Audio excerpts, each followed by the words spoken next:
जय मिथिला दोस्तों, आज हम आपको पढ़ेंगे फाइनेंशियल स्टेटमेंट मतलब क्या वित्तीय प्रबंध। इसका अर्थ क्या होता है कि बिजनेस का कितना औकात है, मतलब कि कितना पानी में है, इससे पता चल जाता है।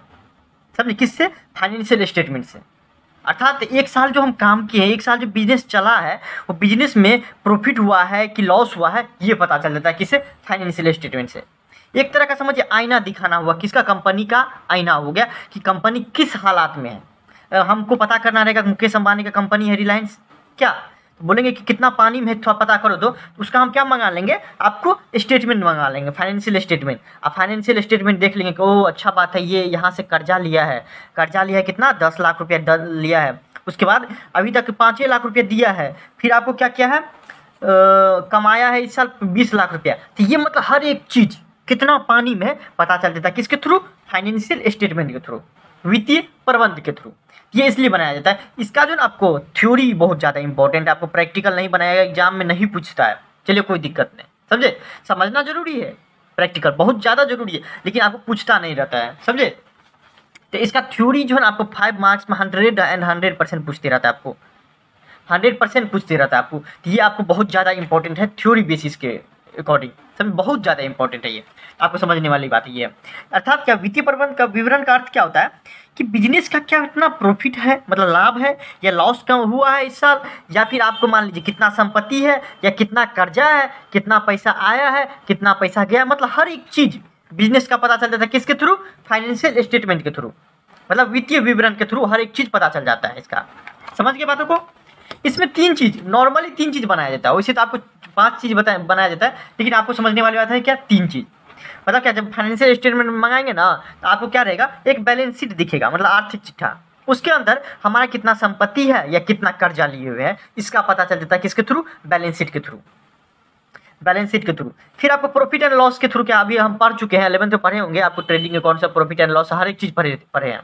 सिर्फ आपको पढ़ने वाली की बात है कैश फ्लो स्टेटमेंट, जो कि हम आगे पढ़ेंगे, बाकी ये दोनों पढ़ लिए हैं, समझे? इसी का नेक्स्ट चैप्टर है आपको, एक चैप्टर के बाद कौन सा, कैश फ्लो स्टेटमेंट। तो प्रॉफिट एंड लॉस मतलब क्या, हमारा कितना इनकम हुआ, कितना मतलब कमाए हैं, या कितना खर्चा हुआ है, वो किसके थ्रू दिख जाएगा, प्रॉफिट एंड लॉस के थ्रू। ठीक हो गया?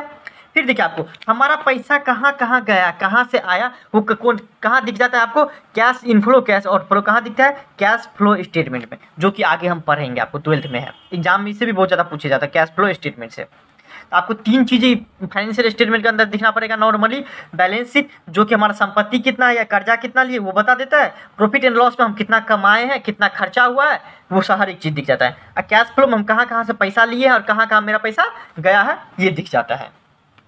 तो आपको 3 चीज़ रहता है, ये आपको इंपॉर्टेंट है। पूछेगा फाइनेंशियल स्टेटमेंट क्या होता है, वित्तीय विवरण क्या होता है, समझे? अब वित्तीय विवरण के अंदर हम नॉर्मली 3 चीज़ बनाते हैं, वैसे आपको 2 और बनाते हैं, जो कि आपको सिलेबस आउट ऑफ सिलेबस है, देख लीजिए आपको।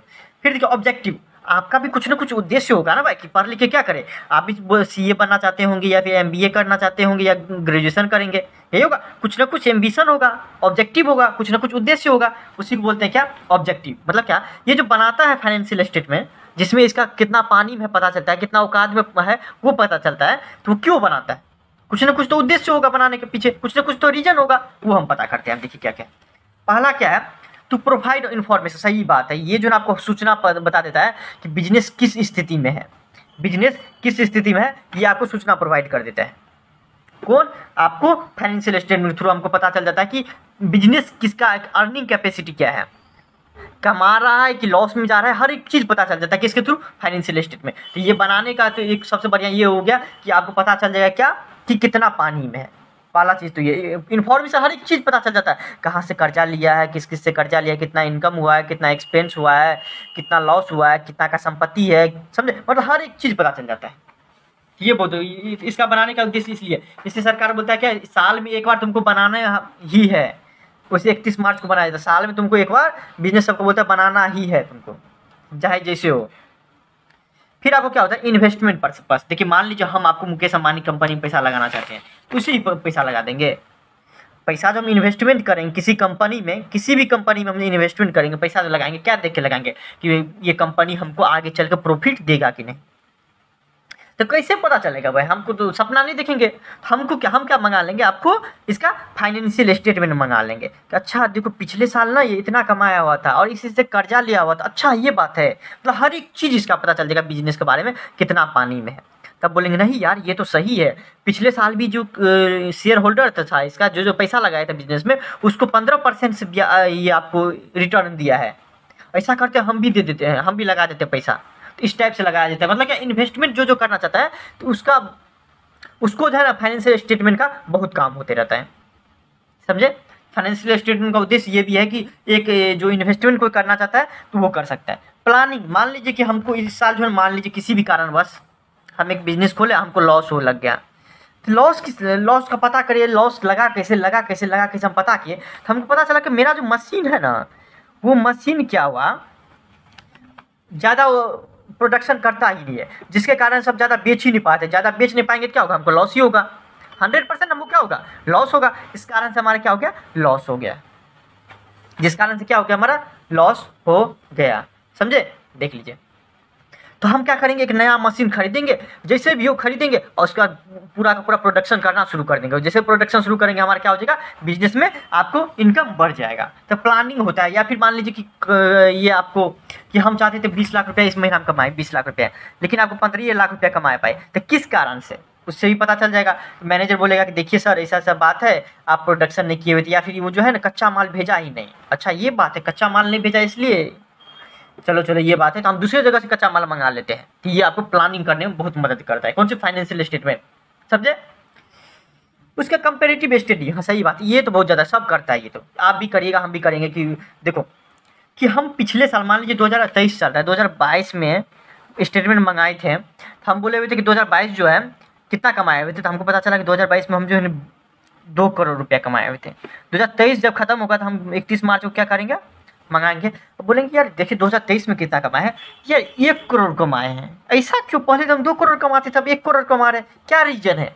तो वो रीजन पता करेंगे और हम उस पर क्या करेंगे, अमल करेंगे, काम करेंगे। तो आपको कंपेरेटिव स्टडी कर सकते हैं कि अच्छा ये बात है, पिछले साल इस कारण से जो है ना दिवाली चल रहा था, समझे, दिवाली में जो है ना आपको सेल बढ़ गया, लेकिन अभी सेल नहीं बढ़ा हुआ है, क्यों, क्योंकि दिवाली आने वाला है, समझे। हम क्या करते, नया नया मशीन में लगा लिए थे, लेकिन क्या पता 2023 में मशीन खराब हो गया, जिसके कारण से क्या हो गया, हमारा सेल डाउन हो गया। तो हर एक चीज़ पता चल जाता है आपको, किसमें, कंपेरेटिव स्टडी कर लेते हैं इसमें, तुलनात्मक अध्ययन से सहायता देता है।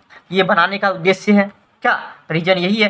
5वां रीजन आपको जो पूछते रहता है, आपको मतलब 5 कम से कम लिखना पड़ता है, आपको इस तरीके से लिखना पड़ता है, तो आपको 100 मार्क्स आए। Helpful in the estimate of cash flow, मतलब क्या, रोकड़ प्रवाह विवरण के अनुमान, देखिए हाँ सही बात है। It also provide information about the cash inflow, cash outflow. इसका मतलब क्या हुआ, वित्तीय विवरण का उद्देश्य रोकड़ प्रवाह की स्थिति से अवगत कराना कि रोकड़ मेरे पास कितना है, मतलब कैश जो है, कैश मतलब पैसा, बनसैया, हजरिया का नोट कितना है मेरे पास, अच्छा कहाँ कहाँ खर्चा हुआ था, कहाँ कहाँ से मंगाए, तो कैश के बारे में क्या देते हैं, आपको जानकारी दे देते हैं। बैलेंस शीट में सिर्फ इतना दिखेगा कैश, जो 5 लाख रुपया हम गए सेट, लेकिन कैश फ्लो स्टेटमेंट से ये दिख लेगा 5 लाख कैसे आया, 5 लाख कहाँ कहाँ गया, मतलब हर एक चीज़ पैसा के बारे में दिख जाएगा आपको, किसमें, कैश फ्लो स्टेटमेंट में, जो कि हम आगे जाकर पढ़ेंगे। तो 5 इसका उद्देश्य बनाने का कारण यही है कि पहला बात तो होता है क्या, जो आपको इन्फॉर्मेशन मिल जाता है। दूसरा बात क्या होता है कि इन्वेस्टमेंट जो पैसा डालना चाहता है उसके लिए हो जाता है। तीसरा, जो मनी मैनेजर सब प्लानिंग करेगा उस हिसाब से करता है। चौथा, आपको 2023 और 2022 में कंपेयर हो जाता है। और 5वां आपको कौन सा हो गया कि हमारा कहाँ पैसा गया है, कहाँ नहीं, ये हर एक चीज़ का जानकारी हमको मिल जाता है। इसलिए तब ना, लेकिन मान लीजिए कि बोलेगा क्या, मालिक को बोलेगा कि पैसा जो है ना आपको एगो आदमी नहीं दिया, क्या पता वो दे दिया होगा, हाँ, तो वो क्या हो जाता है, इस सब के थ्रू जो है ना आपको जो फ्रॉड वो सब भी कम होता है, समझे। नेचर ही पूछते रहता है आपको, नेचर, प्रकृति, आपका नेचर क्या है, तो आप पढ़ने वाला बच्चा है क्या, आप लड़ाई करने वाले बच्चे हैं, आप गाली गलौज देने वाला बच्चा, मतलब नेचर मतलब क्या, इसका प्रकृति किस प्रकार का लड़का है, ये किस तरह का लड़का है, वही आपको नेचर मतलब फाइनेंशियल स्टेटमेंट का नेचर क्या है, समझे। वित्तीय प्रबंध जो है, जिसके द्वारा हम ये पता करते हैं कि औकात कितना है कंपनी का, उसका क्या क्या नेचर है। तो पहला तो ये तो अंतिम में बनता है, एंड प्रोडक्ट है, साल में एक ही बार बनते रहता है नॉर्मली, और आपको वो साल के अंत में बनते रहता है। हर आदमी को बोला है सरकार का बनाना 31 मार्च तक आप बना दीजिए, फाइनेंशियल स्टेटमेंट मतलब बताइए कि ये आपका कितना कितना पानी में है, आप बताइए। ये बहुत ज़्यादा नेचर होता है, प्रकृति रहता है फाइनेंशियल स्टेटमेंट का, एंड प्रोडक्ट है।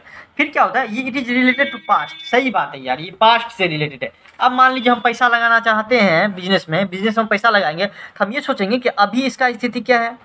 सही बात है, अभी इसका स्थिति क्या है, हाँ, कि 2023 में इसका क्या स्थिति है, क्योंकि 2023 का स्टेटमेंट हमको मिलेगा नहीं, मिलेगा किसका, 2022 का। ये पास्ट से रिलेटेड है। या फिर हम सोचेंगे क्या 2025 तक वो हमको प्रॉफिट देगा कि नहीं, तो इस टाइप में 2025 तक का क्या कर सकता है, आपको कोई भी कंपनी फ्यूचर का स्टेटमेंट बना सकता है नहीं ना। हम सिर्फ अनुमान लगा सकते हैं कि इस बिजनेस में जो पैसा लगाएंगे, मुकेश अंबानी कंपनी में जो पैसा लगाएंगे, हो सकता है 2025 में हमको क्या कर दे, प्रॉफिट दे देगा यार, प्रॉफिट दे देगा। हमको 5 लाख लगाएंगे ना अभी तो 10 लाख बना के दे देगा। हम अनुमान लगा सकते हैं लेकिन एग्जैक्ट भी नहीं बता सकते हैं। तो ये जो आपको रहता है स्टेटमेंट, वो आपको पास्ट से रिलेटेड रहता है, हिस्टोरिकल रहता है, कोई दिक्कत नहीं होगा यहाँ तक। It is based on recorded fact. सही बात है, ये रिकॉर्डेड फैक्ट पे आधारित रहता है, लेखांकित तथ्यों पर आधारित रहता है कि बहुत सारा रिकॉर्डेड फैक्ट रहता है कि जैसे कि मान लीजिए कि हमको लॉस होने वाला है फ्यूचर में, तो अभी हम मान लेंगे कि हमको फ्यूचर में लॉस होने वाला है, और जो हमको प्रॉफिट होगा तो प्रॉफिट को नहीं मानेंगे। होते रहता है, बहुत सारे रिकॉर्डेड फैक्ट्स के आधार पर ये चलता है। इट इज़ समराइज्ड रिपोर्ट, ये तो मानेंगे कि 1 साल का रिपोर्ट जो है ना सिर्फ और सिर्फ इसमें दिख जाता है कि देखिए 1 साल के सिर्फ एक पन्ना में दिखा देते रहे कितना पानी में है। ये तो समराइज तो है, मतलब कि छोटा करके, समरी मतलब कि छोटा छोटा छोटा करके ये दिख जाता है, समझे, ये तो मानना पड़ेगा। इट इज़ प्रिपेयर्ड पीरियडिकली, हाँ सही बात है, अकाउंटिंग पीरियड पे बनाया जाता है ये, कि मतलब साल में, नॉर्मली साल में एक बार, या फिर मान लीजिए कि कभी कभी बिजनेस बंद करना पड़ता है, तब तो जब बंद कर रहे हैं तभी बनाना पड़ेगा, समझे, लेकिन नॉर्मली आपको 1 साल में एक बार बनाता है ये, कोई दिक्कत नहीं। नेचर मतलब प्रकृति होता है, प्रकृति मतलब क्या होता है आपको, कि आपका किस प्रकार का आपका है, जैसे कि आप मतलब किस तरह का आपका नेचर है, किस तरह से आप मतलब बिहेव कर सकते हैं, बिहेव करता है, समझे। तो ये आपको किस तरह का बिहेव करता है, तो ये पास्ट से रिलेटेड रहता है, फ्यूचर के बारे में नहीं दिखाता है, समझे। और ये छोटा रहता है रूप, समराइज रूप रहता है, और साल में एक बार बनाया जाता है। इतना आपको याद रखना है क्या, नेचर के बारे में, समझ गए। लिमिटेशन भी बहुत ज़्यादा पूछे थे। लिमिटेशन मतलब क्या होता है, सीमाएं। लिमिटेशन क्या है आपका बताइए, लिमिटेशन क्या है आपका, कि लिमिटेशन मतलब क्या होता है, सीमाएं, आप इस हद तक काम कर सकते हैं, इसके अलावा ये नहीं कर सकते, ये आपका लिमिटेशन हो गया, इसमें के अंदर बन सकता है, ये आपका सीमाएं हो गया, समझे। मतलब कुछ ना कुछ अवगुण, लिमिटेशन को बोलिए अवगुण, मतलब क्या, आपके पास गुण होगा कि आप पढ़ने वाले बच्चे हैं। उसके बाद दूसरा का अवगुण भी हो सकता है कि आपको, कि आप पैसा बहुत उड़ाते हैं, ये आपको क्या होगा, अवगुण हो गया, डिमेरिट हो गया, कि ये आपको क्या हो गया, लिमिटेशन। उसी का नाम नया नाम देता है क्या, लिमिटेशन।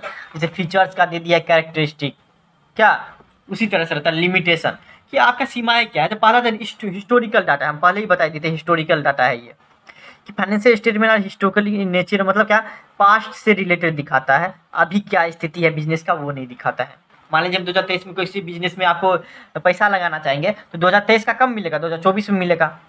तो ये आपको बहुत ज़्यादा हमको दिक्कत लगती रहता, हमको नहीं, मतलब अकाउंटिंग देखिए, इसका लिमिटेशन ना थोड़ा बहुत इससे मिलेगा, अकाउंटिंग से, क्योंकि उसी से रिलेटेड है।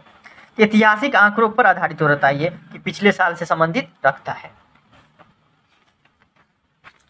फिर आपको दूसरा क्या, क्वालिटेटिव एस्पेक्ट को ये नहीं दिखाता है। सही बात है, क्वालिटेटिव एस्पेक्ट मतलब क्या, देखिए बिजनेस में एक चीज़ बताइए, बिजनेस में प्रॉफिट क्यों होता है। बिजनेस में जो प्रॉफिट होता है, कहीं ना कहीं आदमी काम करता है भाई, अच्छा मैनेजर काम करता है। तो ये जो है ना, आपको ये नहीं दिखाता है कि कौन मैनेजर कितना काम, क्या पता है एक मैनेजर ऐसा होगा दिन रात मेहनत करता होगा, लेकिन फाइनेंशियल स्टेटमेंट उसको नहीं दिखाता, ये आपको मॉनेटरी दिखाता है सिर्फ और सिर्फ, समझे। तो ये बहुत बड़ा दिक्कत है, कि मान लीजिए कि कोई बंदा किस तरीके से काम किया है, कितना अच्छा है या कितना खराब है, हाँ, तो वो आपको ये नहीं दिखाता है, कुछ चोरी कर रहा है, तो ये आपको नहीं दिखाता है फाइनेंशियल स्टेटमेंट, समझे।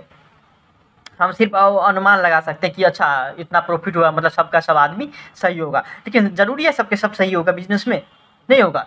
तो हम पैसा लगा देते हैं, होता है क्या, जो विजय माल्या की तरह जो है ना भाग जाता है आदमी, इग्नोरिंग क्वालिटेटिव एस्पेक्ट। आप विजय माल्या के बारे में कुछ पता था किस टाइप का है, नहीं ना, इसका स्टेटमेंट देखते हैं कि अच्छा ये प्रॉफिट कमा रहा है, ये बैंक मतलब अच्छा सा प्रॉफिट देगा, रिटर्न देगा हमको, और हम पैसा लगा दिए और ये पैसा लेके चले गए। सहारा में भी वैसे ही हुआ क्या, अब सहारा के जो ऑनर थे उसको तो हम नहीं जानते थे, उसके एक क्वालिटेटिव एस्पेक्ट को नहीं देखे हुए थे, समझे, कि किस किस कंपनी में वो पैसा लगाया है। उस तरीका से क्या होता है, क्वालिटेटिव मतलब क्या होता है, इसका गुणात्मक पहलू को अवहेलना करता है। ये सिर्फ ये दिखाता है कि कितना पैसा आया है, कितना पैसा गया है, वो आदमी किस तरह का है वो नहीं दिखाता है। तो ये बहुत बड़ा आपको इसका अवगुण इसमें आता है, समझे। तीसरा आपको है इग्नोरिंग प्राइस लेवल चेंज। सही बात है। देखिए अभी मान लीजिए आलू 20 किलो हम आलू खरीदे, 20 केजी आलू खरीदे हम, कितना में खरीदे, तो 6 महीना पहले हम 20 किलो आलू खरीदे तो 500 में। अब हम उसको बेच रहे हैं क्योंकि बहुत ही मेरे पास था, तो उसमें से अब हम बेच रहे हैं। तो अब क्या हो गया, 20 किलो का जो 500 रुपया हम लगाए हुए थे, मतलब क्या 1 किलो का कितना हो जाएगा, 500 बाई 20 इक्वल टू 25 दूना 50, 25 रुपये किलो हिसाब से हम खरीदे हुए थे। अब बेच रहे हैं तो हमको कितना रुपये देना पड़ रहा है आपको, जो आपको 10 रुपये केजी हमको बेचना पड़ रहा है। मार्केट पूरा डाउन हो गया, क्यों पता है। और दूसरे जगह से अभी मान लीजिए 6 महीना पहले, मान लीजिए अभी अगस्त सितंबर है, तो अगस्त मान लीजिए अगस्त में क्या हो गया, 10 केजी हम 10 रुपये किलो बिक रहा है, सिर्फ बिक रहा है। और खरीदने जाते हैं ना तो सिर्फ और सिर्फ 5 रुपये केजी हमको मिल जाता है। तो देखिए हम रिकॉर्ड कितना रुपये किए थे, 20 रुपये किलो। हमको देखिए हमको घाटा होगा कि नहीं, वही पैसा हम 500 रुपये हम खरीदे हुए थे, और 20 केजी का कितना केजी है आपको, 20 केजी का मतलब 10 रुपये किलो, मतलब 200 रुपये सिर्फ और सिर्फ हमको कमाई होगा। मतलब क्या 500 हम खरीदे थे और 200 में हम क्या कर रहे हैं, बेच रहे हैं। तो ये क्या हो जाता है आपको, इससे हमको क्या हो जाएगा, लॉस हो जाएगा। तो ये क्या बोलता है कि अभी कितना में मिल रहा है वो मायने ही नहीं रखता है। हम 6 महीना पहले या 1 साल पहले कोई संपत्ति खरीदे थे या कुछ भी, तो उसको उसी हिसाब से रिकॉर्ड करो, ना कि अभी के हिसाब से, समझे। तो ये बहुत बड़ा ये आपको इसका खामी हो जाते रहता है। वैसे आलू ज़्यादा दूसरा आता है, एसेट में ज़्यादा संपत्ति होता है कि संपत्ति हम खरीदे हुए, कोई मान लीजिए कि 20 लाख का संपत्ति हम खरीद लिए हैं, अभी इसका कीमत कितना हो गया आपको, 19 लाख रुपया हो गया। बोला कोई दिक्कत नहीं, 19 लाख रुपया हुआ, हमको उससे लेना देना, 20 लाख का 20 लाख रिकॉर्ड करो। तो ये बहुत बड़ा क्या होता है आपको, कि प्राइस लेवल जो चेंज होता है उसका आपको इफेक्ट इग्नोर कर देते रहता है। ये प्रेजेंट वैल्यू ने, वो 6 महीना पहले खरीदा था, साल भर पहले खरीदा था, तो वो आपको, जिसके कारण से क्या होता है, कंपनी का प्रॉफिट गलत दिखने लगता है। जैसे मान लीजिए कि इस हिसाब से दूसरा आदमी बनाएगा 10 रुपये हिसाब से बनेगा आलू का प्याज का स्टेटमेंट, हम बनाएंगे तो बोलेंगे कि हमको तो लॉस हो रहा है, लेकिन एक्चुअल में लॉस हुआ नहीं ना भाई। आप 6 महीना पहले आप खरीदे थे इसलिए आपको लॉस हो रहा है, लेकिन एक्चुअल में लॉस उसको नहीं मानेंगे। तो ये आपको क्या होता है, गलत दिखाते रहता है आपको। तो प्राइस लेवल जो चेंज होता है उसको नहीं दिखाते रहते, ये बहुत बड़ा खामियां होता है। 6 महीना साल भर पहले जो खरीदे हुए उसी दाम पे दिखाते रहो, बस हो गया। तो आपको प्राइस लेवल जो चेंज होता है, अभी जो ट्रेंडिंग आ रहा है उसमें वो जो है ना, ये आपको अकाउंटिंग ये फाइनेंशियल स्टेटमेंट नहीं दिखते रहता है। विंडो ड्रेसिंग क्या होता है आपको ये देखिए, मतलब क्या होगा, दिखावटीपन। अकाउंटेंट क्या करता है पता है, किसी भी कंपनी का अकाउंटेंट क्या करते रहता है कि उसके हाथ में इतना रहता है पावर कि वो क्या कर सकता है कि ये बोलेगा डेप्रीसिएशन। मान लीजिए 5 लाख, जैसे हम मान लीजिए कि 50,000 का कोई फ़ोन खरीदे हैं, डेप्रीसिएशन हम बोलेंगे क्या, 10% से हम डेप्रीसिएशन चार्ज करके, मतलब क्या अभी आपको समझ में आ जाएगा। 50,000 है का 10%, देखिए 10% मतलब कितना हो जाएगा आपको, 5,000 सिर्फ और सिर्फ ये बोलेगा कितना कि 45,000 रुपये, मतलब कितना, 1 साल पहले खरीदे हुए थे एगो फ़ोन, तो उसको बोले थे 50,000 रुपये इसका दाम है। 1 साल बाद हम दिखा रहे हैं कि अभी उसका दाम 45,000 रुपया हो गया। लेकिन एक चीज़ बताइए, उसको हम बेचेंगे तो 45,000 रुपये का, हो सकता है 46,000 दे दे हमको, हो सकता है 47,000 दे सकता है, हो सकता है 40,000 दे दे। तो ये क्या करता है, अकाउंटेंट सबका अपना मन चलते रहता है, मनमानी कि SLM से करेंगे कि WD से, मतलब ये इस तरह का रहता है कि हम आपको डेप्रीसिएशन अपने मन से चार्ज करेंगे। पहला तो ये हो गया दिखावटीपन। दूसरा क्या होता है, मान लीजिए मेरा डेटर है कि 1 लाख रुपया हमको मिलेगा, 1 लाख रुपया हमारा डेटर है। डेटर मतलब क्या, जो पैसा देगा, उधारी में सामान लेके गया था देगा।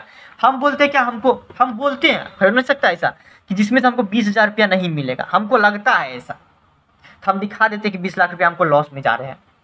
अब जरूरी है कि 20,000 रुपया नहीं मिलेगा, मिलवे करेगा, हो सकता है ज़्यादा भी नहीं मिले। तो ये आपको क्या होता है, अकाउंटेंट सबका अपने हाथ में रहता है। तो ये क्या होता है, विंडो ड्रेसिंग होता है, समझे। गुडविल जो वैल्यू करते हैं वो अपने हिसाब से करते हैं। तो विंडो ड्रेसिंग मतलब क्या, दिखावटीपन रहता है, अपने हिसाब से जो है अकाउंटेंट या बिजनेसमैन जो रहते हैं दिखाते रहता है कि देखिए सरकार हमको लॉस हो रहा है इतना, तो हम टैक्स क्यों भरे, हमको कंपनी में लॉस हो रहा है तो हम टैक्स क्यों भरे, क्योंकि ज़्यादा कमाएंगे ज़्यादा टैक्स देना पड़ेगा, इसलिए टैक्स चोरी करने के लिए सब ऐसा करता है।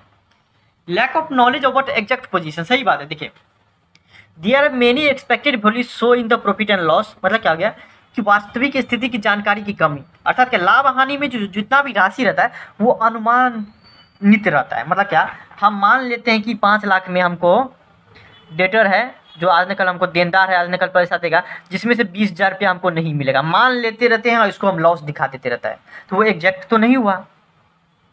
एग्जैक्ट हुआ तो ये जो आपको बनाता है फाइनेंशियल स्टेटमेंट वो एग्जैक्ट नहीं होता है। एग्जैक्ट पोजीशन मतलब आप जो बोलेगा कि ओरिजिनल 100% करेक्ट, ये नहीं होता। ये देख, ये बहुत बड़ा इसका डिमेरिट है। कुछ ना कुछ मेरिट होता है, किसी न किसी में गुण रहता है, तो अवगुण कुछ ना कुछ रहता ही है। ये इसका क्या होता है, हो जाता है अवगुण हो जाता है और कुछ नहीं। आप स्क्रीनशॉट ले लीजिए। अगर कोई दिक्कत होता है इंस्टाग्राम पे आप जो फॉलो करके आप हमको मैसेज कर दीजिए, तो आपको हम प्रॉपर रिप्लाई देंगे। समझे? चलिए, थैंक यू सो मच।